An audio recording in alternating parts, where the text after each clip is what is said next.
Hello friends, ಹೇಗಿದ್ದೀರಾ? ಇವತ್ತೊಂದು ಹೊಸ ರೆಸಿಪಿ, ಅದು ಮಟರ್ ಪನ್ನೀರ್. ಇದು ನಾರ್ತ್ ಇಂಡಿಯನ್ ಡಿಶ್ಶು.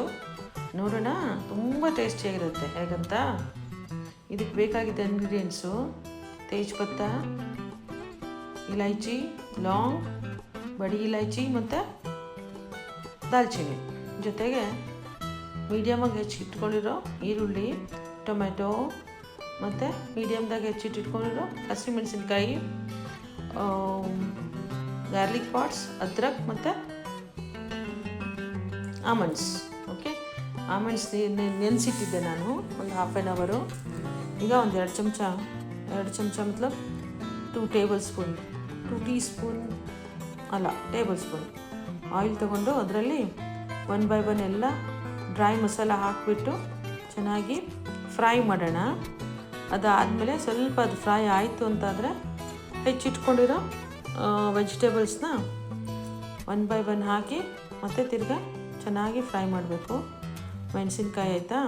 ಇದಾದಮೇಲೆ ಈರುಳ್ಳಿ, ಆಮೇಲೆ ಅದ್ರಕ್ ಮತ್ತು ಹಸಿ ಶುಂಠಿ ಮತ್ತು ಗಾರ್ಲಿಕ್ ಪಾಟ್ಸ್ ಹಾಕಿಬಿಟ್ಟು ಚೆನ್ನಾಗಿ ಈರುಳ್ಳಿ ಒಂದು ಸ್ವಲ್ಪ ಗೋಲ್ಡನ್ ಕಲರ್ ಬರೋ ತನಕ ಹುರ್ಕೊಳ್ಳೋಣ. ಸ್ವಲ್ಪ ಅದು ದೊಡ್ಡ ಇದೆಯಲ್ಲ ಪಾಟ್ಸು, ಚೆನ್ನಾಗಿ ಅದನ್ನ ಪ್ರೆಸ್ ಮಾಡಿಬಿಟ್ಟು ಹುರ್ಕೊಂಡ್ರೆ ನೀಟಾಗಿ ಒಂದು ಸ್ವಲ್ಪ ಗೋಲ್ಡನ್ ಕಲರ್ ಬರುತ್ತೆ. ಆಮೇಲೆ ಅದಕ್ಕೆ ನೆನೆಸಿಟ್ಕೊಂಡಿರೋ ಆಮಂಡು. ಫ್ರೆಂಡ್ಸ್, ಇಲ್ಲಿ ಬೇಕಂದರೆ ಕಾಜು, ಕ್ಯಾಶ್ಯೂ ನಟ್ಸು ಹಾಕ್ಬೋದು. ಕ್ಯಾಶ್ಯೂ ನಟ್ಸ್ಗಿಂತನೂ ಆಮಂಡ್ಸ್ ಒಳ್ಳೇದಲ್ವ ಹೆಲ್ತಿಗೆ, ಸೊ ನಾನು ಇದನ್ನೇ ಯೂಸ್ ಮಾಡ್ತೀನಿ. ಅದಾದಮೇಲೆ ಸ್ವಲ್ಪ ರೋಸ್ಟ್ ಮಾಡಿಬಿಟ್ಟು ನಂತರ ಟೊಮೆಟೊ ಹಾಕಿ ರೋಸ್ಟ್ ಮಾಡ್ತಾ ಸ್ವಲ್ಪ ಸಾಲ್ಟ್ ಹಾಕ್ಕೋಬೇಕು. ಯಾವಾಗಲೂ ಟೊಮೆಟೊ ಹಾಕಿದಾಗ ಸಾಲ್ಟ್ ಹಾಕಿದರೆ ಅದು ಚೆನ್ನಾಗಿ ಬೇಯುತ್ತೆ. ಸಾಲ್ಟ್ ಹಾಕಿಬಿಟ್ಟು ರೋಸ್ಟ್ ಮಾಡಿ ಒಂದು 5 ಸೆಕೆಂಡ್ಸ್ ರೋಸ್ಟ್ ಮಾಡಿಬಿಟ್ಟು ಲಿಡ್ ಕವರ್ ಮಾಡಿ ಚೆನ್ನಾಗಿ ಬೇಯಕ್ಕೆ ಬಿಟ್ಬಿಡಬೇಕು. ಟೊಮೆಟೊ ಮತ್ತು ಎಲ್ಲ ಬಾಕಿ ಇಂಗ್ರೀಡಿಯೆಂಟ್ಸು ಒಂದರಲ್ಲೊಂದು ಚೆನ್ನಾಗಿ ಹೊಂದ್ಕೊಂಡ್ಬಿಟ್ಟು ಬೆಂದಿರುತ್ತೆ. ಮಧ್ಯ ಲಿಡ್ ಓಪನ್ ಮಾಡಿ ನೋಡ್ತಾ ಇರಬೇಕು, ಯಾಕಂದರೆ ಹೊತ್ಕೊಂಡು ಬಿಡಬಾರ್ದಲ್ಲ, ಸೀದೋಗ್ಬಾರ್ದು. ಅದಕ್ಕೋಸ್ಕರ ಮಧ್ಯೆ ತೆಗೆದ್ಬಿಟ್ಟು ನೋಡ್ತಾ ಇರಬೇಕು, ಆಯಿತಾ. ಕಡೆಗೆ ಮತ್ತೆ ಇನ್ನು ಒಂದು 5 ಮಿನಿಟ್ಸಲ್ಲ, 7 ಮಿನಿಟ್ಸಲ್ಲಿ ಆಗುತ್ತೆ. ಚೆನ್ನಾಗಿ ಮ್ಯಾಶ್ ಮಾಡಿಕೊಂಡು ನೋಡಿ. ಆದ ತಕ್ಷಣ ಇದನ್ನು ಬಂದ್ ಮಾಡಿಬಿಟ್ಟು ಫ್ಲೇಮು ಅದನ್ನು ಸ್ವಲ್ಪ ತಣ್ಣಗಾಗಕ್ಕೆ ಬಿಡಬೇಕು. ಅಷ್ಟರಲ್ಲಿ ಒಂದು ಸ್ವಲ್ಪ ಮಸಾಲೆ ರೆಡಿ ಮಾಡ್ಕೊಳ್ಳೋಣ.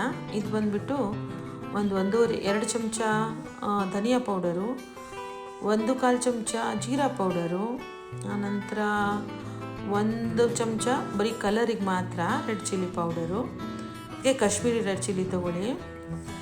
ಆಮೇಲೆ ಸ್ವಲ್ಪ ಗರಂ ಮಸಾಲ, ಅದನ್ನು ಚಿಕ್ಕದು ಸ್ವಲ್ಪ ತೊಗೊಳ್ಬೇಕು. ಚಿಕ್ಕ ಸ್ಪೂನಲ್ಲಿ 1.5 ತೊಗೊಂಡಿದ್ದೀನಿ. ಆಮೇಲೆ ಒಂದು ಸ್ವಲ್ಪ ಕಡಿಮೆ ಬಿತ್ತು ಅಂತ ಜೀರಿಗೆ ಪೌಡರ್ ಮತ್ತೊಂದು ಸ್ವಲ್ಪ ಆ್ಯಡ್ ಮಾಡಿದ್ದೆ. ಆಮೇಲೆ ಅರಿಶಿನ, ಹಲ್ದಿ ಹಾಕಿ ಇದನ್ನು ಚೆನ್ನಾಗಿ ಮಿಕ್ಸ್ ಮಾಡಿಕೊಂಡು, ಫ್ರೆಂಡ್ಸ್ ಇದಕ್ಕೆ ನೀರಲ್ಲಿ ಮಿಕ್ಸ್ ಮಾಡ್ಕೊಂಡು ಬಿಡಬೇಕು ಈ ಪೇಸ್ಟನ್ನು. ಯಾಕಂದರೆ ಯಾವಾಗಲೂ ನೀರಲ್ಲಿ ಮಿಕ್ಸ್ ಆಯಿತು ಅಂತಂದರೆ ಯಾವಾಗ ಬೇಯ್ತಾ ಇರೋ ಈರುಳ್ಳಿಗೆ ಅಕಸ್ಮಾತ್ ನಾವು ಹಾಕಿದರೆ ಅವಾಗದು ಸೀದೋಗಲ್ಲ, ಆಯಿತಾ. ಮಸಾಲೆ ಯಾವತ್ತೂ ಇದು ಆಗಬಾರ್ದು, ರೋಸ್ಟ್ ಆಗಿಬಿಡ್ಬಾರ್ದು. ಡ್ರೈ ರೋಸ್ಟ್ ಆಗಿಬಿಡುತ್ತಲ್ಲ, ಒಂಥರ ವಾಸನೆ ಬರುತ್ತೆ, ಅದು ಆಗಬಾರ್ದು. ಅದಕ್ಕೋಸ್ಕರ ಯಾವಾಗಲೂ ಹಾಕುವಾಗ ಸ್ವಲ್ಪ ನೀರಲ್ಲಿ ಗರಂ ಮಸಾಲ ಮತ್ತು ಇವನ್ನೆಲ್ಲ ಮಿಕ್ಸ್ ಮಾಡ್ಕೊಂಡು ಹಾಕಿದರೆ ಅದು ಚೆನ್ನಾಗಿ ಬರುತ್ತೆ. ಇದನ್ನು ಮಾಡಿ ರೆಡಿ ಮಾಡಿ ಪಕ್ಕಕ್ಕೆ ಇಟ್ಕೊಳ್ಳೋಣ. ಅದರಲ್ಲಿ ಬೇರೆ ಇಂಗ್ರೀಡಿಯೆಂಟ್ಸ್ ಮತ್ತೇನು ಬೇಕು ಅನ್ನೋದನ್ನು ನೋಡೋಣಂತೆ. ಈಗ ಅದು ಅದಕ್ಕಿಂತ ಮೊದಲು ಇದನ್ನು ಮಾಡಿಟ್ಕೊಂಡಿರೋ ತಣ್ಣಗಾಗಿರೋ ಇದನ್ನು ಮಿಕ್ಸ್ಚರ್ನ, ಟೊಮೆಟೊ ಮತ್ತು ಆನಿಯನ್ ಎಲ್ಲ ಮಿಕ್ಸ್ಚರ್ನ ಫ್ರೈ ಮಾಡಿದ್ವಲ್ಲ, ಅದನ್ನು ಗ್ರೈಂಡ್ ಮಾಡಿ ಅದನ್ನೂ ತೆಗೆದಿಟ್ಕೊಂಡ್ಬಿಡೋಣ. ಅದಾದ ನಂತರ ಇದು ನೋಡಿ, ಇದು 3 ಇಂಗ್ರೀಡಿಯೆಂಟ್ಸ್ ಬೇಕು: ಮಟರು, ಸಣ್ಣದಾಗಿ ಹೆಚ್ಚಿಟ್ಕೊಂಡಿರೋ ಈರುಳ್ಳಿ, ಮೀಡಿಯಮಾಗಿ ಹೆಚ್ಚಿಟ್ಕೊಂಡಿರೋ ಶಿಮ್ಲಾ ಮಿರ್ಚ್. ಇದು ಆಪ್ಷನಲ್ಲು, ನನ್ನ ಹತ್ರ ಇತ್ತು ಅದಕ್ಕೆ ಹಾಕದೆ ಇದ್ರೂ ಪರವಾಗಿಲ್ಲ, ಆಯಿತಾ. ಸ್ವಲ್ಪ ಆಯಿಲ್ ಹಾಕಿಬಿಟ್ಟು ಒಂದು 3 ಚಮಚ, ಅದಕ್ಕೆ ಒಂದು 3 ಚಿಕ್ಕದಾಗಿರೋ ಕಾರ್ಡಮಮ್ ಹಾಕಿಬಿಟ್ಟು ಮತ್ತು ಚಿಕ್ಕದಾಗಿ ಹೆಚ್ಚಿಟ್ಕೊಂಡಿರೋ ಆನಿಯನ್ ಹಾಕಿ ಚೆನ್ನಾಗಿ ಫ್ರೈ ಮಾಡ್ಕೊಳ್ಬೇಕು. ಆಮೇಲೆ ಅದು ಗೋಲ್ಡನ್ ಬ್ರೌನ್ ಆಯ್ತಂದರೆ ಅದಕ್ಕೆ ಬಟಾಣಿ ಹಾಕೋಣ, ಮಟರು. ಆಮೇಲೆ ಮಟರ್ ಒಂಚೂರು ಆ ಕಡೆ ಈ ಕಡೆ ಕೈ ಆಡಿಸಿ ಅದಕ್ಕೆ ಮೀಡಿಯಮಾಗಿ ಹೆಚ್ಚಿಟ್ಕೊಂಡಿರೋ ಶಿಮ್ಲಾ ಮಿರ್ಚಿ ಹಾಕೋಣ.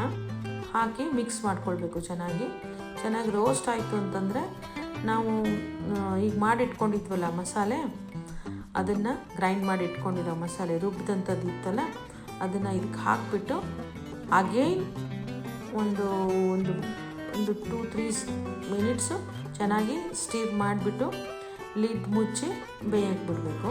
ಯಾಕೆ ಅದು ಮಸಾಲೆ ಎಲ್ಲ ಒಂದರಲ್ಲೊಂದು ಮಿಕ್ಸ್ ಆಗಲಿ ಇದ್ರ ಜೊತೆಗೆ, ಏನದು ಕ್ಯಾಪ್ಸಿಕಮ್ಮು ಮತ್ತು ಮಟರ್ ಜೊತೆಗೆ ಅಂದ್ಬಿಟ್ಟು.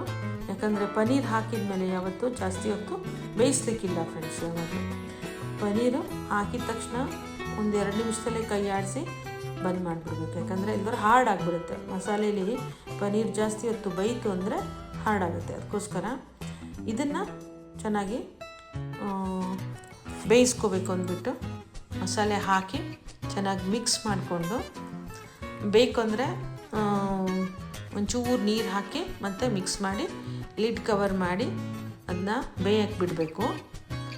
ಆಮೇಲೆ ಒಂಚೂರು ಬೇಯಿತು ಅಂತಂದರೆ ಅದಕ್ಕೆ ನಾವು ಈಗ ರುಬ್ಬಿಟ್ಕೊಂಡಿದ್ವಲ್ಲ, ಮಿಕ್ಸ್ ಮಾಡಿ ಇಟ್ಕೊಂಡಿದ್ವಲ್ಲ, ಆ ಮಸಾಲೆನ ಹಾಕಿಬಿಡ್ಬೇಕು. ಅದು ಬೇಯೋ ತನಕ ಒಂದು ಸ್ವಲ್ಪ ಪನ್ನೀರು ಅದನ್ನು ಕ್ಯೂಬ್ಸಲ್ಲಿ ಕಟ್ ಮಾಡಿಬಿಟ್ಟು ರೆಡಿ ಮಾಡಿ ಇಟ್ಕೊಳ್ಳೋಣ.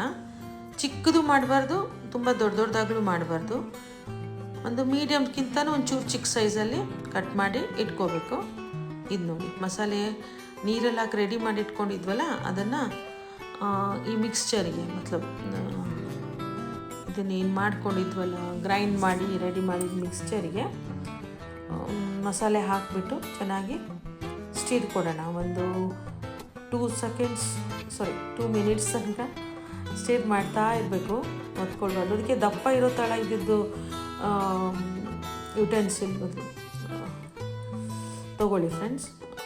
ಆಮೇಲೆ ಅದಕ್ಕೆ ಸ್ವಲ್ಪ ಇಲ್ಲಿ ಬೇಕಂದರೆ ಸಾಲ್ಟ್ ಚೆಕ್ ಮಾಡಿಬಿಟ್ಟು ಯಾಕಂದರೆ ಬರೀ ಟೊಮೆಟೊ ಬೇಯುವಾಗ ಹಾಕಿದ್ದಲ್ಲ ಸಾಲ್ಟು, ಅದಕ್ಕೆ ಅಡ್ಜಸ್ಟಿಂಗ್ ನೋಡಿಕೊಂಡು ಸ್ವಲ್ಪ ಸಾಲ್ಟ್ ಹಾಕ್ಬಿಟ್ಟು ತಿರ್ಗಾ ಅಡ್ಜಸ್ಟ್ ಮಾಡಿಬಿಟ್ಟು ಕೈ ಆಡಿಸಿ ಆಮೇಲೆ ಇದಕ್ಕೆ ಪನ್ನೀರ್ ಹಾಕಿ ಒಂಚೂರೇ ಒಂದು 2-3 ಮಿನಿಟ್ಸ್ ಸ್ಟೀರ್ ಕೊಟ್ಬಿಟ್ಟು ಅದಕ್ಕಿಂತ ಹೆಚ್ಚಿಗೆ ಬೇಯಕ್ಕೆ ಆಗಕ್ಕೆ ಬಿಡಬಾರ್ದು.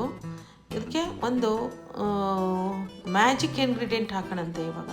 ಅದೇನು ಗೊತ್ತಾ, ಅದೇ ಮಸಾಲದ್ದು ಮ್ಯಾಗಿ ಮಸಾಲ. ನಾವು ತುಂಬ ಟೇಸ್ಟ್ ಆಗುತ್ತಿದ್ದು, ಅದಕ್ಕೋಸ್ಕರ ಮೊದಲು ಗರಂ ಮಸಾಲ ಸ್ವಲ್ಪ ಕಮ್ಮಿ ಹಾಕಿದ್ವಿ.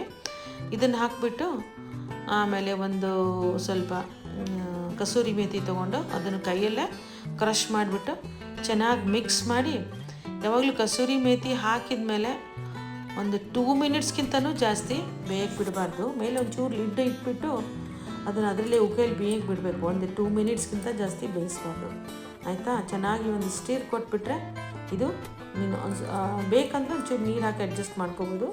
ಇದು ರೆಡಿ ಆಯಿತು ಫ್ರೆಂಡ್ಸ್, ನಮ್ಮ ಮಟರ್ ಪನ್ನೀರು. ಈಗ ಒಂದು ಸರ್ವಿಂಗ್ ಬೌಲಿಗೆ ತೆಗೆದುಬಿಟ್ಟು ಅದನ್ನ ಸರ್ವ್ ಮಾಡಿಬಿಡೋಣಂತೆ. ನೋಡಿ ಎಷ್ಟು ಚೆನ್ನಾಗಿ ಟೇಸ್ಟಿಯಾಗಿದೆ. ಲೈಕ್ ಆದರೆ ಮಾಡಿಪ್ಪ, ನೋಡಿ. ಲೈಕ್, ಶೇರ್ ಮತ್ತು ಸಬ್ಸ್ಕ್ರೈಬ್ ಮಾಡೋದನ್ನು ಮರಿಬೇಡಿ. ಕಮೆಂಟ್ ಮಾಡಿ. ಸಿಗೋಣ ಮತ್ತೆ ನೆಕ್ಸ್ಟ್ ರೆಸಿಪಿಯಲ್ಲಿ. ತಪ್ ಬಾಯ್.